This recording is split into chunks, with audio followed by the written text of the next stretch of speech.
పదే పదే సమస్యల వలయంలో చిక్కుకొని బయటికి రాలేకపోతున్నావా? ఎప్పుడో గతంలో జరిగిన గాయాలు, చేదు అనుభవాలు ఇంకా నిన్ను వెంబడిస్తున్నాయా? నీ శరీరంలోని బలహీనత నీకు రోగిగా గుర్తింపిచ్చిందా? అయితే దేవుడు నీతో చెప్పుచున్న మాట,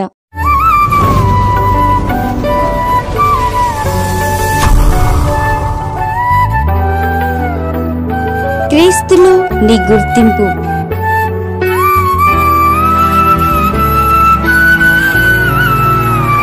ఆయన పొందిన గాయముల చేత మీరు స్వస్థత నొందితిరి.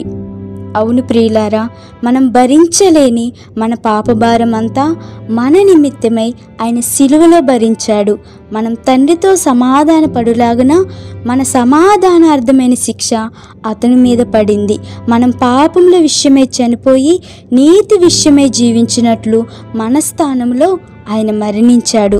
కనుక ఇక పాపం మనల్ని ఏలలేదు.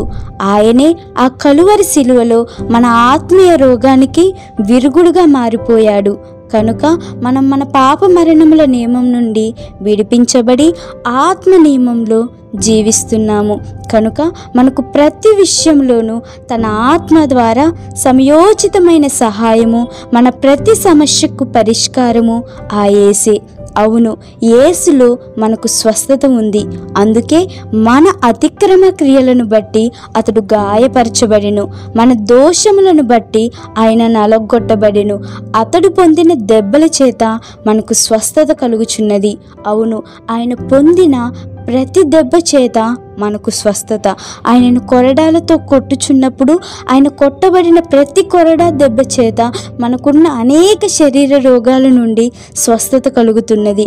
ఆయనను మానసికంగా హింసిస్తూ, దూషిస్తూ, అవమానిస్తూ, గేలి చేస్తూ ఆయన మనసును గాయపరిచిన ప్రతి మాట ద్వారా మనకున్న అనేక చేదైన మానసిక రోగాల నుండి మనల్ని విడిపిస్తుంది.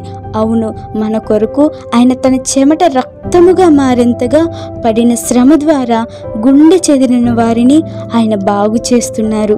వారి గాయములను ఆయన కట్టుచున్నాడు. ఆయనే మన బలహీనతలను వహించుకొని మన రోగాలను భరించెను గనుక క్రీస్తు యేసునందున్న మనకు మరి నిశ్చయముగా స్వస్థత కలుగుచున్నది.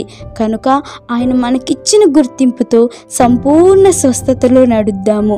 విశ్వాస సహితమైన ప్రార్థన రోగిని స్వస్థపరచును కనుక స్వస్థ బుద్ధి గల వారమై మెలకువ కలిగి జీవిద్దాము. ప్రతి ఆత్మీయ గ్రుడ్డితనం నుండి ప్రభు మనందరినీ విడిపించులాగున అనుదినము ప్రార్థిద్దాం. దేవుడట్టి కృప మనందరికీ అనుగ్రహించునుగాక. ఆమేన్.